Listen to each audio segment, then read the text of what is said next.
Hello students, welcome to विनिकस online classes. आज से हम लोग बेसिकली जो मैक्रो इकोनॉमिक्स उसको डिस्कस करेंगे।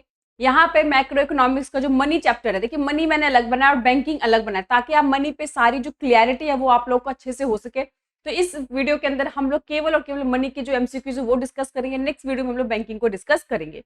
मैंने जानबूझ के दोनों सेपरेट बनाए ताकि आप लोगों के मन में कोई कंफ्यूजन ना हो किस तरह की कोई, और जो एक डिटेल में आप लोग उसको पढ़ सके। चलिए स्टार्ट करते हैं मनी के एमसीक्यू।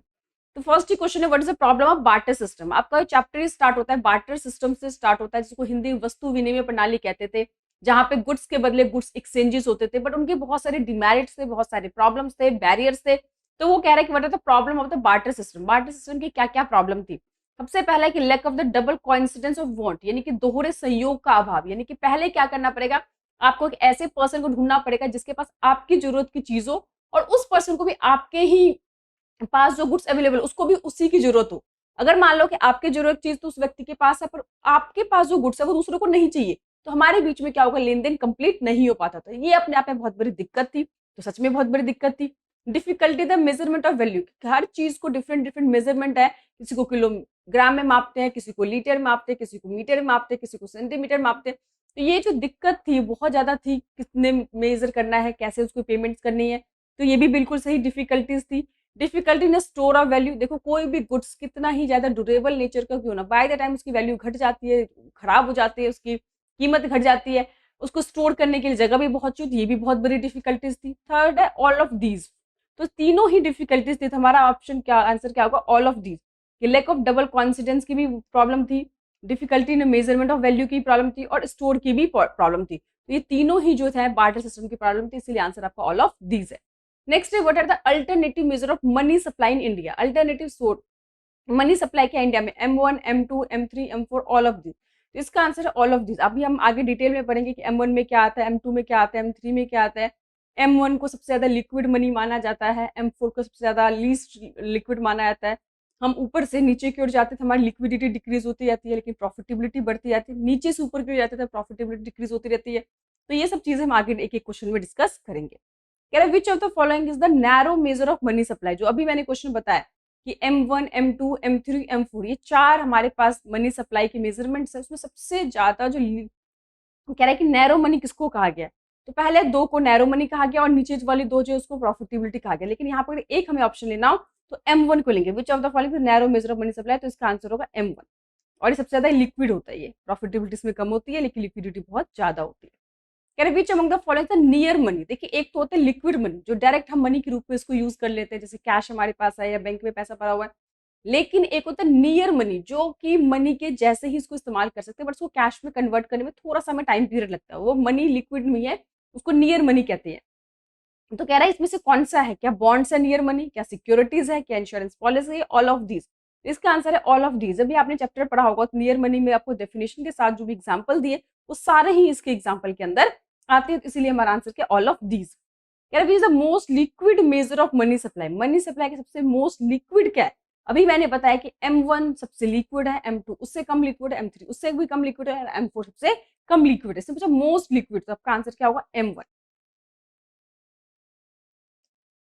इसमें बच्चे कंफ्यूज होते हैं M1 M2 M3 में, इसीलिए क्वेश्चन मैंने थोड़ा ज्यादा इसमें कवर किया। नेक्स्ट कह रहे हैं कि डिमांड डिपॉजिट इंक्लूड, कि डिमांड डिपॉजिट्स में क्या क्या इंक्लूड है। क्या सेविंग अकाउंट डिपॉजिट और एफडी। देखिए डिमांड डिपॉजिट कभी एफडी नहीं आता। Saving account deposit and current account deposit. Current account में जो आपके डिपॉजिट्स है आपने जमा करा रखा है, सेविंग अकाउंट में जो आपके डिपॉजिट्स है ये लग रहा है। आगे पहले हम और ऑप्शन देख लेते हैं, इससे बेस्ट है हमारे पास कोई ऑप्शन है। Current account deposit and fix deposit, जहां पे ही फिक्स डिपॉजिट आ गया वो डिमांड डिपॉजिट के अंदर नहीं आएंगे, उसको पहले काट दो। ऑल टाइप ऑफ डिपॉजिट, सारे डिपॉजिट तो इसके अंदर नहीं आते। तो इसका आंसर है सेविंग अकाउंट डिपॉजिट और करंट अकाउंट डिपॉजिट। जो पैसा आपने सेविंग अकाउंट या करंट अकाउंट में डिपॉजिट कर रखा है, जब चाहे हम उसको विड्रॉ कर सकते हैं, वो हमारे क्या होते हैं, डिमांड डिपॉजिट के अंदर आते हैं। कह रहे which is the correct order of money evolution. देखो मनी जब इवेल्यूट हुआ तो ऐसा नहीं कि सीधा हम लोग करेंसी पे आ गए या हम लोग सीधा प्लास्टिक कार्ड्स पे आ गए। एक एक करके बाय द टाइम धीरे धीरे मनी के डिफरेंट डिफरेंट फॉर्म्स हमारे पास आए। तो हमारे पास चार ऑप्शन दे रखा है, हम देखते हैं इसमें से कौन सा करेक्ट है। पहला कह रहा है कॉमोडिटी मनी। हाँ बिल्कुल सही, कि पहले तो कॉमोडिटी ही होती थी, यानी कि लेन देन के लिए गुड्स के बदले गुड्स एक्सचेंजेस होते थे। सेकंड कह रहा है उसके बाद डायरेक्ट पेपर मनी आ गया, नहीं पेपर मनी उसके बाद नहीं आया। और कह रहा है उसके बाद मेटल मनी आया, पेपर के बाद तो मेटल आया ही नहीं, तो ये सीक्वेंस तो गलत है फर्स्ट। नेक्स्ट कह रहा है कि पहले कॉमोडिटी आई, ठीक है, उसके बाद मेटल का हुआ, ये भी ठीक है, उसके बाद पेपर मनी आई, वो भी ठीक है, उसके बाद क्या आया, क्रेडिट मनी, वो भी ठीक है। एक ऑप्शन नहीं दे रखा, अगर इसमें प्लास्टिक मनी भी दे देते तो भी इसका आंसर, यानी कि यहाँ तो जो सीक्वेंस दे रखा वो बिल्कुल सही सीक्वेंस है। थर्ड दे रखा सबसे पहले ही क्रेडिट मनी आ गई, क्रेडिट मनी, और फिर उसके बाद मेटल मनी है, ये भी बिल्कुल गलत उसके प्रोसेस है। नन ऑफ द अबव ये नहीं है, इसका आंसर है पहले ये वाला कि commodity money I, metal money I, paper money I, credit money है, और फिर एंड में प्लास्टिक मनी आई। तो 5 इवोल्यूशन है, बट यहाँ पे 4 तक दे रखा है, ये तो सीक्वेंस तो बिल्कुल करेक्ट है ना। अगर इसमें प्लास्टिक मनी डाल देंगे तो आज तक की मनी इवैल्यूट हो जाएगी। तो इसमें जो हमारा सही ऑप्शन है वो बी है, पहले कॉमोडिटी आया, फिर मेटल्स जो हमने देखा कि सोने और चांदी के सिक्के आए, उसके बाद पेपर मनी आया, फिर क्रेडिट मनी आने स्टार्ट हुई, आजकल प्लास्टिक मनी जिसमें हम डेबिट क्रेडिट कार्ड यूज करते हैं। तो मनी एक एक करके धीरे धीरे इवैल्यूट हुआ, इसमें से जो करेक्ट ऑर्डर है वो ये वाला है। कह रहा है which one is included in the primary function of money. देखा जब हमने मनी के फंक्शन पढ़े तो हमने मनी के फंक्शन को 3 भागों में बांटा था, प्राइमरी फंक्शन में, सेकेंडरी फंक्शन में, कॉन्टीजेंट फंक्शन में। जिसमें कह रहा है कि कौन से इंक्लूडेड है प्राइमरी फंक्शन, मेन जो मनी का क्या काम है, मीडियम ऑफ एक्सचेंज, बिल्कुल करेक्ट। लेन देन के सबसे आसान जो बनाया वो किसने बनाया, मनी ने, मीडियम ऑफ एक्सचेंज। दूसरा मेजर ऑफ वैल्यू, हर एक चीज की अपनी वैल्यू है। बोथ ए एंड बी है store of value, store of value तो सेकेंडरी फंक्शन के अंदर आ गया। तो जो हम कहेंगे प्राइमरी फंक्शन ऑफ मनी है वो बोथ है, दोनों ए और बी दोनों जो है दो ही प्राइमरी फंक्शन के अंदर आते हैं। कह रहे चीज included in the secondary function of money. Secondary function money का कौन से आता है, make deferred payment. Deferred payment मतलब होता है कि आज जो करंट हमारी ट्रांजेक्शन है उसको फ्यूचर के लिए डाल सकते हैं। देखो बार्टर सिस्टम के अंदर अगर हमारे जो प्रेजेंट के ट्रांजेक्शन होते थे, जो आज हमने ट्रांजेक्शन किया तो हमें आज ही सेटल करना पड़ेगा, we can not transfer in future, future के लिए हम स्थगित नहीं कर सकते थे। बट जब मनी इन्वेंट हो गया तो ये हमारी लेन देन क्या हो गई कि आज के लेन देन को हम बाद में पेमेंट कर सकते हैं, डेफर्ड पेमेंट कहती है। नेक्स्ट है स्टोर ऑफ वैल्यू, हम उस मनी को स्टोर कर सकते हैं, उसके ना तो ज्यादा जगह की जरूरत है, ना ही उसकी वैल्यू में कम आती है, ना ही वो खराब होता है। ट्रांसफर ऑफ वैल्यू, एक जगह से दूसरे को हम उसको ट्रांसफर कर सकते हैं। जैसे कि मान लीजिए आप दिल्ली में रहते हैं, आपको मुंबई हमेशा के लिए शिफ्ट होना है, तो एक मकान को उठा के लेके आप नहीं ले जा सकते, लेकिन उसको मनी में कन्वर्ट करके पूरी दुनिया में कहीं पे भी आप उसको मनी को ट्रांसफर कर सकते हो। या फोर्थ है ऑल ऑफ दीज। तो सेकेंडरी फंक्शन के अंदर ये तीनों ही फंक्शन आते हैं कि हम डेफर्ड पेमेंट कर सकते हैं, store value and transfer of value. तो तीनों चीजें सेकेंडरी फंक्शन के अंदर आते हैं। फर्स्ट में 2 फंक्शन है, सेकेंडरी में 3 फंक्शन, कॉन्टीजेंसी के आगे हम डिस्कस करेंगे। नेक्स्ट है कि money supply is a dash concept. Money supply क्या है, क्या वो स्टॉक कंसेप्ट है, क्या वो फ्लो कंसेप्ट है, क्या वो मॉनेटरी फंक्शन कंसेप्ट है, क्या नन ऑफ दीज। तो सबसे पहले इसमें जो मनी सप्लाई वो स्टॉक कंसेप्ट है, क्योंकि जब भी कोई स्टॉक होता है तो ये चीज आपको ध्यान रखना है। अभी आपके कोर्स में खैर अभी फर्स्ट चैप्टर नहीं आ रहे हैं नेशनल इनकम में, जिसमें बच्चों को पहले बताया जाता है कि स्टॉक और फ्लो क्या होता है, डिफरेंस क्या होता है स्टॉक फ्लो में। अभी फिलहाल याद रखो, जब लिखा था पर्टिकुलर पॉइंट ऑफ टाइम, ये पर्टिकुलर पीरियड ऑफ टाइम, जो फ्लो होता है उसमें टाइम डायमेंशन होता है, 1 हफ्ते, 2 हफ्ते, 1 साल, 12 महीने, टाइम डायमेंशन होता है, इसलिए इसको बोलते हैं पीरियड ऑफ टाइम। लेकिन जो सप्लाई है, मनी सप्लाई है, वो स्टॉक कंसेप्ट है, पर्टिकुलर पॉइंट ऑफ टाइम की बात होती है इसके अंदर। एक पर्टिकुलर पॉइंट ऑफ टाइम में कितना मनी हमारी इकोनॉमी में है, तो इसीलिए जो मनी सप्लाई वो स्टॉक कंसेप्ट है। अब कह रहा है कि which function of money, money का कौन सा function remove the problem of double consistence of want, यानी कि दोहरे संयोग का जो अभाव है, मनी के कौन से फंक्शन ने इस प्रॉब्लम को दूर कर दिया, जो कि बार्टर सिस्टम में था। जब मनी इन्वेंट हुआ, मनी को खोज हुई, तो मनी ने उस प्रॉब्लम को दूर कर दिया। तो वो कौन सा था, मेजर ऑफ वैल्यू नहीं, मीडियम ऑफ एक्सचेंज, लेन देन के लिए आसान बनाए, store of value none of the.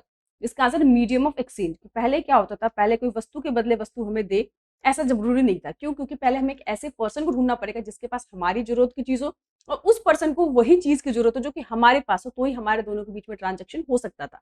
लेकिन ये बहुत डिफिकल्ट होता था, कई बार हम ढूंढते थे कि उसको तो हमारी जरूरत सामान चाहिए बट हमको उसका सामान नहीं चाहिए, या उस व्यक्ति को, मेरे को उसका सामान चाहिए बट उसको हमारा सामान नहीं चाहिए। बहुत डिफिकल्ट, एक मुश्किल काम था, दोहरे सहयोग का अभाव जिसको हम कहते हैं हिंदी में।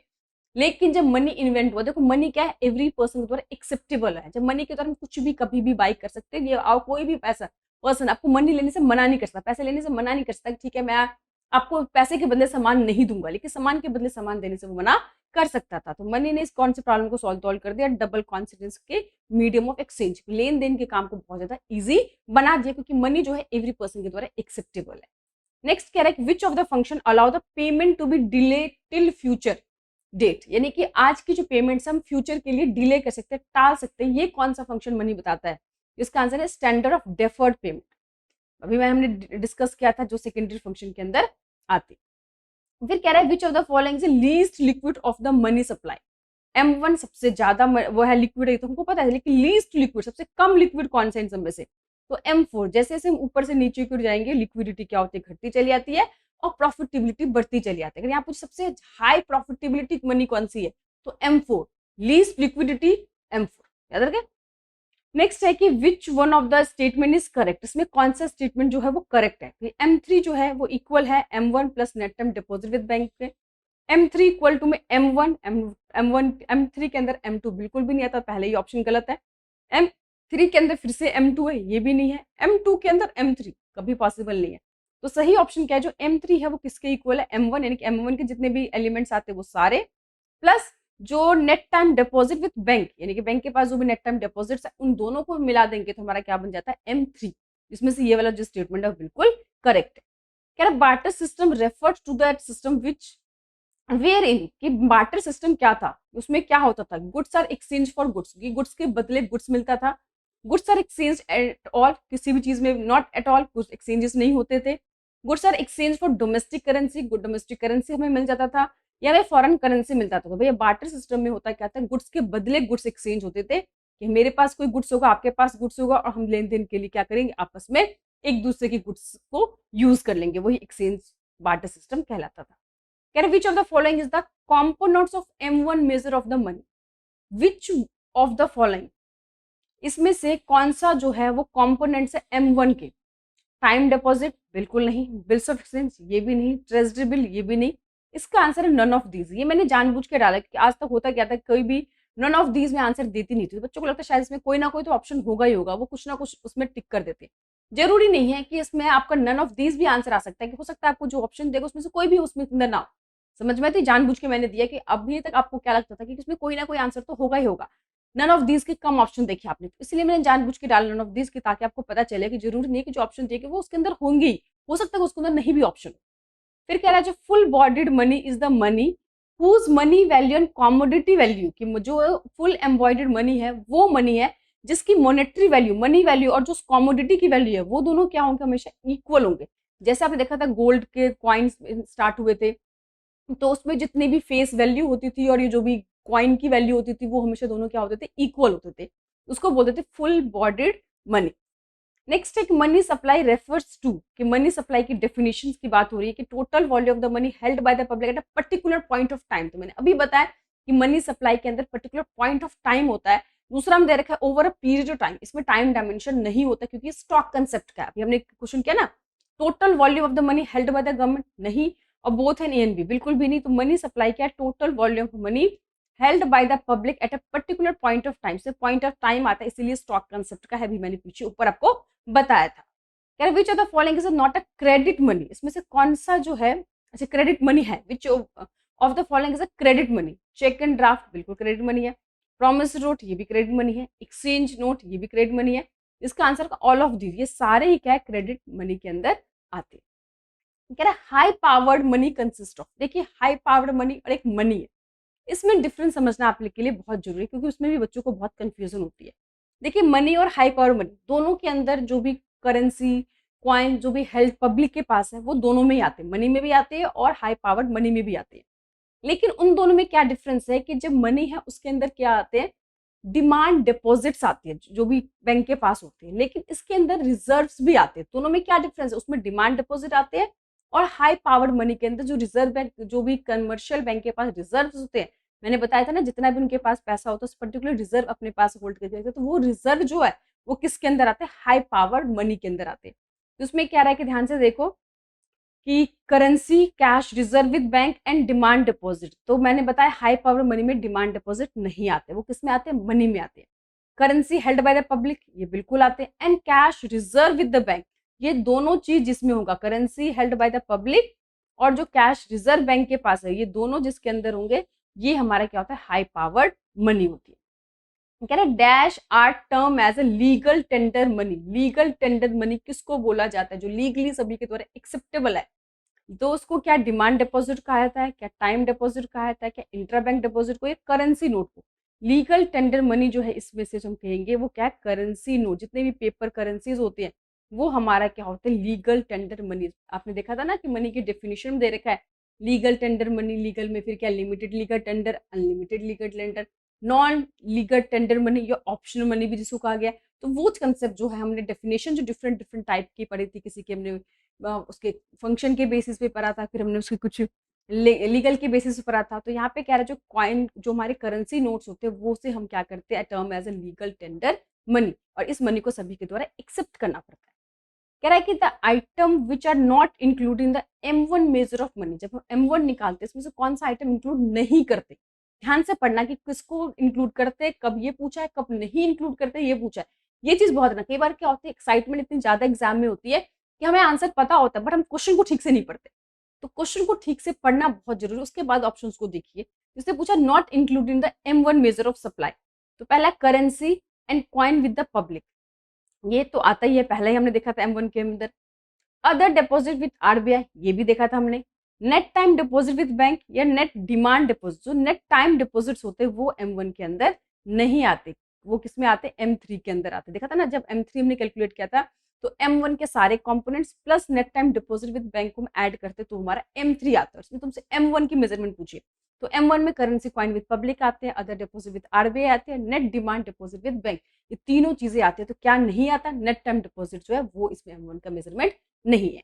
नेक्स्ट क्या है, 1 rupees note and coin issued by. देखिए ये बच्चों को बहुत कंफ्यूजन होती है, बच्चों को कई बार लगता है कि जो RBI है भैया वही सारे कॉइन्स वही सारे करेंसी इशू करता है। तो मैं आपको एक बात बता दूं, जितने भी कॉइन्स और 1 रुपीज का जो नोट है वो कौन जारी करता है, हमारे जो फाइनेंस मिनिस्टर है वो करते हैं। तो उसमें क्या है कि 1 rupees note and coins are issued by, कौन इशू करता है, RBI बिल्कुल नहीं, RBI नहीं करते। RBI जो है जितने भी ऊपर होते हैं 1 रुपए से नोट के ऊपर जो होते हैं उसको इशू करते हैं। फाइनेंस मिनिस्टर होते हैं, कमर्शियल बैंक होते हैं, नन ऑफ दिस। तो इसका आंसर है फाइनेंस मिनिस्टर, कि ये जो है उनको इशू करने का अधिकार है। लेकिन मार्केट में जो लाने का अधिकार है, प्रचलन जिसे बोलते हैं चलन में लाने का अधिकार है, वो तो हमेशा RBI के पास ही है। लेकिन इसको इशू करने का अधिकार भारत सरकार के पास, फाइनेंस मिनिस्टर के पास। कह रहे money is demanded for the purpose, कि मनी की डिमांड क्यों करते हैं। देखिए ये एक बहुत अच्छा क्वेश्चन आपके बुक में भी है कि देखो हम किसी भी गुड्स की जो डिमांड करते हैं, क्योंकि गुड्स के अंदर एक यूटिलिटी होती है जो हमारी डिमांड को सेटिस्फाइड करता है। आपको भूख लगी आपने खाना लिया, खाने की यूटिलिटी है। आपको प्यास लगी आपने पानी पिया, तो पानी के अंदर यूटिलिटी है। तो हर चीज के अंदर गुड्स के अंदर एक यूटिलिटी होती है जिसके कारण उस चीज की हम डिमांड करते हैं जो हमारी सेटिस्फेक्शन को कंप्लीट कर देता है। पर मनी में तो कोई यूटिलिटी नहीं है, लेकिन फिर भी हम मनी की डिमांड क्यों करते हैं, क्योंकि मनी से बहुत सारे जो पर्पजेस है वो हमारे सॉल्व हो जाते हैं। पहला ट्रांजेक्शन मोटिव, की लेन देन के लिए भैया आपको पैसा ही चाहिए होगा। तो पहला बिल्कुल ठीक बोला है, डिमांड हम मनी की क्यों करते हैं, इस पर्पज के लिए ताकि हम ट्रांजेक्शन कर सके, ट्रांजेक्शन कर सके। प्रिकॉशनरी मोटिव, देखिए हमारे लाइफ में बहुत सारे ऐसी चीजें होती है, घटनाएं होती है जो कि हम उसके लिए पहले से प्रिपेयर नहीं होते। कभी किसी के साथ मिसहैपनिंग हो सकती है, जैसे कोरोना टाइम में आया देखा आपने, लोग घरे पे बैठ के लोगों की जॉब से लेके, तो उसलिए भी हम पैसों को डिमांड करें ताकि कहीं भी कुछ ऐसी घटनाएं नहीं घटे। प्रिकॉशनरी चीजों के लिए भी हम अपने पैसों को स्टोर करके रखते हैं या उस मनी की डिमांड करते हैं। स्पेकुलेटिव मोटिव, की मार्केट में कोई एक अपॉर्चुनिटीज मिलती है, जैसे आपने कोरोना टाइम में जो मार्केट है वो आधे पे आ गया था, यानी कि जो शेयर 4,000 रुपए के थे वो शेयर 1,500-1,600 बिकने लगे। तो उस टाइम जिसके पास पैसा था, वेरी गुड अपॉर्चुनिटी, वो फटाफट अपने पैसे को शेयर में इन्वेस्ट कर सकता था। और आपने देखा साल भर के अंदर अगर किसी ने 1 लाख रुपए लगाया होता था, आज वो 2 या 3 लाख रुपए से बन गए थे, यानी 10 लाख रुपए लगा दे तो सीधा आपके एक साल में पैसे डबल हो गए। तो मार्केट में जो एक अपॉर्चुनिटी मिलती है उस अपॉर्चुनिटी को लेने के लिए जिसको स्पेकुलेटिव मोटिव, इस मोटिव के लिए भी हमें मनी की डिमांड करते हैं। तो तीनों ही डिमांड सही है, तो इसका आंसर क्या, ऑल ऑफ दीज, कि money is demanded for the purpose of all of these, transactive motive के लिए भी, प्रिकॉशनरी के लिए और स्पेकुलेटिव, तीनों को पर्पजेस को फुलफिल करने के लिए मनी की हम डिमांड करते हैं। कह रहे कि करेंसी इन करंटली, अभी करंटली जो है इन इंडिया के अंदर monetary system is managed control by, अभी भारत के अंदर जो मॉनेटरी सिस्टम है वो कौन कंट्रोल और मैनेज कर रहा है, क्या गवर्नमेंट कर रही है, क्या कमर्शियल बैंक कर रही है, या RBI कर रही है, सारे मिलकर कर रही है। इसका आंसर है RBI। RBI को पूरा मॉनेटरी पे सिस्टम पे कंट्रोल और मैनेजमेंट उसके हाथों में। In India limited tender money include, देखिए लिमिटेड लीगल टेंडर मनी का मतलब क्या होता है, कि लिमिटेड लीगल टेंडर मनी का मतलब होता है कि कोई भी पेमेंट जब हम करते हैं तो एक पर्टिकुलर एक उसकी लिमिटेशन है, उस तक ही आप उसकी पेमेंट कर सकते हो, अनलिमिटेड नहीं है। जैसे कॉइन्स है, देखो मान ली किसी को हमें 1 लाख रुपए देने हैं, हम उसको 1 लाख रुपए के कॉइन्स देते हैं, वो पर्सन क्या होता है एक लिमिट के बाद हमसे लेने से मना कर सकता है, भैया मुझे कॉइन इतने नहीं चाहिए, समझ आए। और आप उसे फोर्सफुली लीगली आपसे फोर्स नहीं कर सकते कि नहीं आपको 1 लाख रुपए कॉइन्स में ही लेना पड़ेगा, बात समझे कि नहीं समझे। तो वो कह रहे हैं in India limited legal tender money, यानी कि एक लिमिट के बाद कोई भी इंसान आपसे कॉइन्स लेने के लिए मना कर सकता है। तो कॉइन हमारा क्या है, लिमिटेड लीगल टेंडर मनी, एक लिमिट है उसकी, उसके बाद वो लेने से मना कर सकते हो, आप लीगली उसको फोर्स नहीं कर सकते कि उसको एक्सेप्ट करना ही पड़ेगा।